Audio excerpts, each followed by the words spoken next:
লাগাইয়া পিরিতের ডুরে আলগা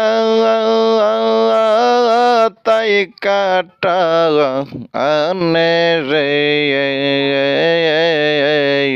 জালালির কণ্ঠে একটা বয়ান শোনান আমাদেরকে।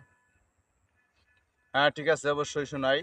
হরে রোজার মায়না রোজা সাইনা রোজার মায়না রোজা সাইনা দিও মুর্শিদ একসাথে দয়া কইরা সায়াক রে দাও আমারে মারহাবা। আমার মুর্শিদ কেন বুঝে না গো তারে আমরা কতই ভালোবাসি মারহাবা।